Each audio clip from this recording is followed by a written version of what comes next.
नमस्कार। आप सबका फिर से स्वागत है एक बार हमारे यूट्यूब चैनल इको लर्नर्स पे। आज हम लोग बात करने वाले हैं जो रिवॉल्यूशंस हैं, जो कि क्रांतियाँ हैं, जैसे कि ग्रीन रिवॉल्यूशन है, वाइट रिवॉल्यूशन है, येलो रिवॉल्यूशन है, ब्लू रिवॉल्यूशंस। इन सारे रिवॉल्यूशंस की हम लोग आज बात करने वाले हैं। तो स्टार्टिंग करते हैं हम लोग ग्रीन रिवॉल्यूशन से, हरित क्रांति से कि आखिर ये ग्रीन रिवॉल्यूशन क्या है, इसके फादर कौन है, ये किसके लिए आई थी, ये कब आई थी। सबसे पहले स्टार्ट करते हैं हम लोग ग्रीन रिवॉल्यूशन से। Green revolution refers to the increase in agricultural production. Green revolution किससे रिलेट करती है? Refers to the increase in agricultural production, specially food grain से। किससे संबंधित थी? ये एग्रीकल्चरल प्रोडक्शन से थी, स्पेशली किससे? फूड ग्रेन से। यूजिंग कैसे? Using HYV। HYV का मतलब है high yield variety seeds, fertilisers, irrigations and technology. हरित क्रांति का जो अर्थ है वो क्या है कि आधुनिक तकनीक से खाद्यान्न उत्पादन में तीव्र वृद्धि करना। देखिए 1966-67 से पहले इंडिया फूड ग्रेन्स के लिए सेल्फ रिलायंस नहीं था, हमें दूसरे कंट्रीज के ऊपर डिपेंड होना पड़ता था जहाँ से हमें फूड ग्रेन्स की सप्लाई होती थी, क्योंकि हमारे पास लार्ज पॉपुलेशन प्रेशर था। बट उस पॉपुलेशन को फीडअप करने के लिए, उस पॉपुलेशन को के लिए खाद्यान्न जो थी, जो फूड ग्रेन्स थी, उसको फुलफिल करने के लिए हमारे पास एग्रीकल्चर लैंड होने के बावजूद भी हम इतना प्रोड्यूस नहीं कर पाते थे कि हम उसको फीडअप कर पाएँ। ऐसे इसके लिए बहुत सारे रीजन्स थे कि हम ऐसा क्यों नहीं कर पाते थे, क्योंकि हमारे पास हाई यील्ड वैरायटी सीड्स नहीं थे, ना तो अच्छे फर्टिलाइजर्स थे, ना तो अच्छा इरिगेशन सिस्टम था, ना तो टेक्नोलॉजी थी। इन्हीं सबको दूर करने के लिए हमने क्या किया? 1966-67 में हमने क्या किया? ग्रीन रिवॉल्यूशन अडॉप्ट किया। ठीक है, उस ग्रीन रिवॉल्यूशन में हमने क्या किया? सबसे पहली चीज तो हाई यील्ड वैरायटी सीड्स है ना, जो आज की डेट में हम लोग देखते हैं हाइब्रिड सीड्स है ना, हाई यील्ड वैरायटी सीड्स जिनका प्रोडक्शन बहुत ज़्यादा है, उनका यूज़ हमने करना शुरू किया। और क्या किया हमने? फर्टिलाइजर्स का हमने यूज़ बढ़ाया, है ना। आज की डेट में जो इतने सारे फर्टिलाइजर्स देखते हैं, इनका यूज़ करना हमने बढ़ाया। और जो इरिगेशन था, सिंचाई व्यवस्था थी, ज़्यादातर जो इंडियन एग्रीकल्चर था वो मौसम और मौसमी बारिश के ऊपर ही डिपेंड करती थी। कई बार बारिश अच्छी हुई तो फसलें अच्छी होती थी, अच्छा फूड गेन होता था। नहीं अगर होती थी तो फिर बारिश या पानी की वजह से प्रोडक्शन अच्छा नहीं हो पाता था। तो इरिगेशन पे ध्यान दिया। और क्या किया हमने? एग्रीकल्चर में टेक्नोलॉजी का इस्तेमाल करना शुरू कर दिया। तो हमने क्या किया? ग्रीन रिवॉल्यूशन से हाई यील्ड वैरायटी सीड्स का इस्तेमाल करना शुरू किया, फर्टिलाइजर्स, इरिगेशन एंड टेक्नोलॉजी का। बेसिक एम क्या था कि जो एग्रीकल्चर प्रोडक्शन है वो क्या हो, ये इंक्रीज हो जाए।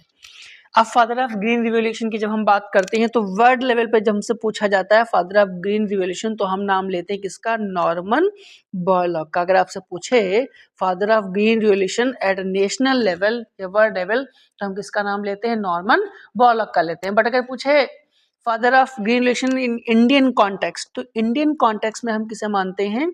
MS स्वामीनाथन को हम मानते हैं फादर ऑफ ग्रीन रिवॉल्यूशन। ये कब आई थी? ये आई थी 1966-67 में। स्पेशली जो मेन क्रॉप्स थी जो कि कवर थी ग्रीन रिवॉल्यूशन में, कौन कौन सी थी? व्हीट और राइस थी। तो ये थी हमारी ग्रीन रिवॉल्यूशन। नेक्स्ट की हम बात करेंगे व्हाइट रिवॉल्यूशन, श्वेत क्रांति। देखिए व्हाइट रिवॉल्यूशन किससे जो हमारी रिलेट है वह है मिल्क प्रोडक्शन से। किससे? मिल्क प्रोडक्शन से।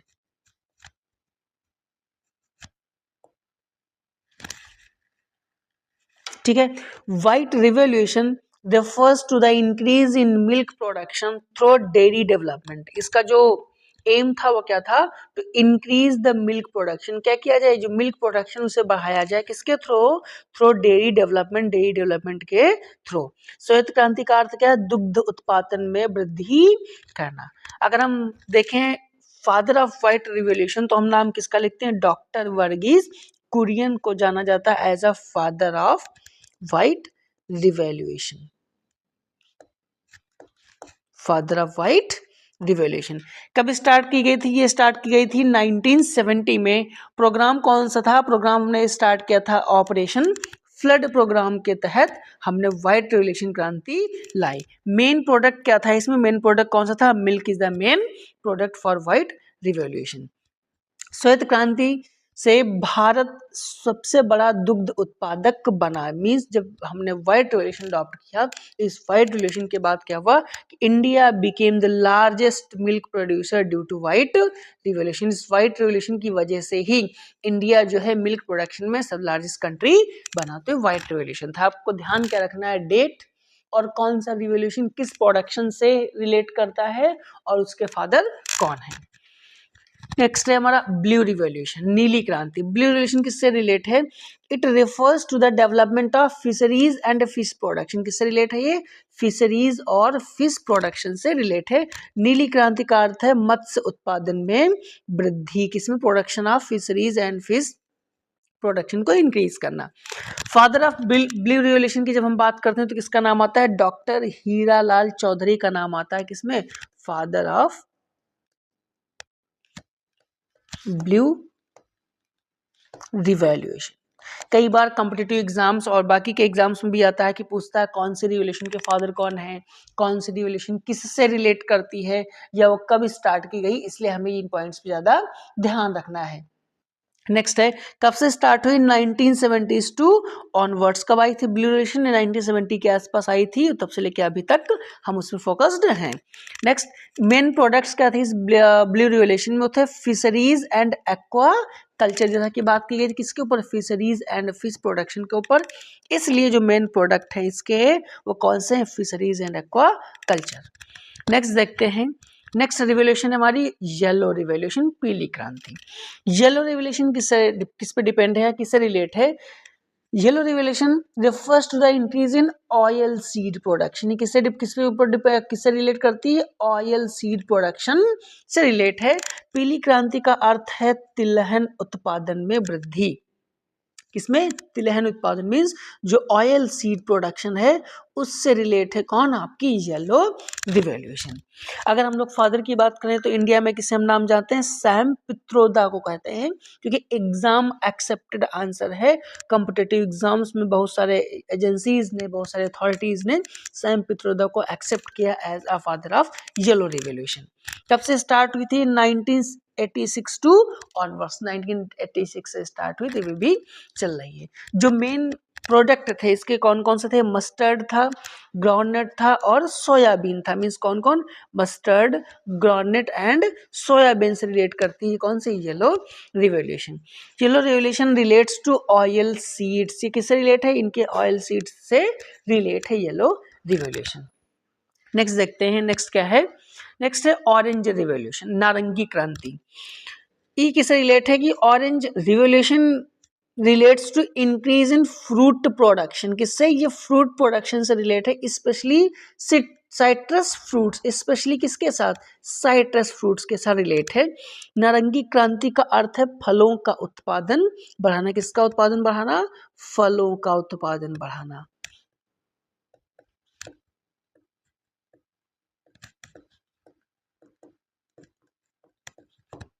ठीक है।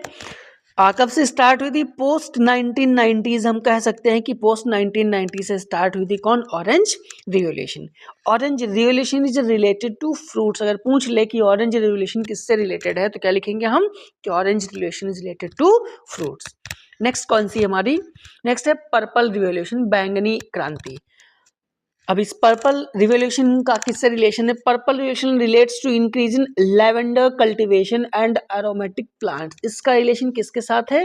Specially for lavender cultivation and aromatic plant. जो एरोमेटिक प्लांट्स हैं, जो लेवेंडर के कल्टीवेशन है, उससे रिलेट करती कौन सी? Purple revolution. बैंगनी क्रांति का अर्थ है लेवेंडर उत्पादन में वृद्धि। का है में लेवेंडर उत्पादन में वृद्धि। कहाँ से स्टार्ट की गई थी? स्टार्ट हुई थी कहाँ से? जम्मू एंड कश्मीर से।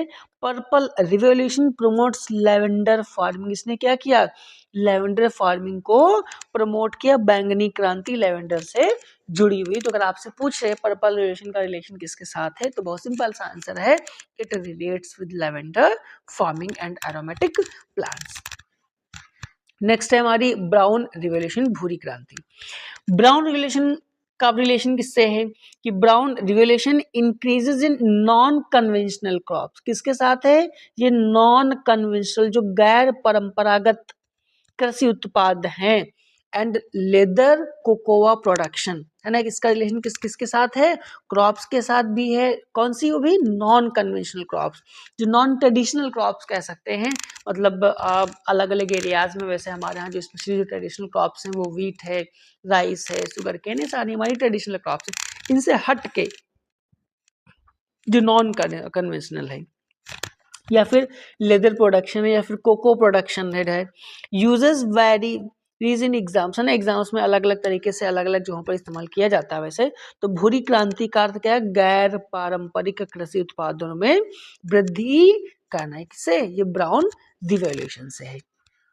नेक्स्ट है हमारी ब्लैक रिवॉल्यूशन, काली क्रांति। अब इस ब्लैक रिवॉल्यूशन का रिलेशन से है, it increase in petroleum and crude oil production, का रिलेशन कैसे है, petroleum and crude oil production से। देखिए जो क्रूड ऑयल होता है, कच्चा तेल होता है, जो कि हम एक्सट्रैक्ट करके निकालते हैं, वो कैसे होता है, कैसे होता है, ब्लैक फॉर्मेट में ही होता है, ब्लैक गोल्ड इसको बोलते हैं, काला सोना, है ना। तो जो ब्लैक रिवॉल्यूशन है, काली क्रांति, ये किससे रिलेटेड है, काली क्रांति का अर्थ पेट्रोलियम उत्पादन में वृद्धि से होता है। नेक्स्ट है गोल्डन रिवॉल्यूशन, सुनहरी क्रांति। गोल्डन रिवॉल्यूशन का रिलेशन किससे है, इट इंक्रीजेस इन हॉर्टिकल्चर, किससे, हॉर्टिकल्चर में प्रोडक्शन में इंक्रीज करना, हनी प्रोडक्शन को इंक्रीज करना, फ्रूट्स एंड वेजिटेबल्स। जो गोल्डन रिवॉल्यूशन है, इसका रिलेशन किस किस के साथ है, सुनहरी क्रांति का अर्थ बागवानी और शहद उत्पादन में वृद्धि से होता है। इसकी शुरुआत कब हुई थी, 1991 से 2003 के बीच में इसकी शुरुआत हुई थी। तो ये आपकी कुछ रिवॉल्यूशन थी, green revolution, white revolution, blue, yellow, black, golden, ये सारी रिवॉल्यूशंस थी। कोई ना कोई रिवॉल्यूशन अक्सर कॉम्पिटिटिव एग्जाम्स में पूछ ली जाती है। आई होप कि आपको ये वीडियो कंटेंट अच्छा लगा होगा, तो चैनल को सब्सक्राइब और वीडियो को लाइक करना मत भूलिएगा। Thank you.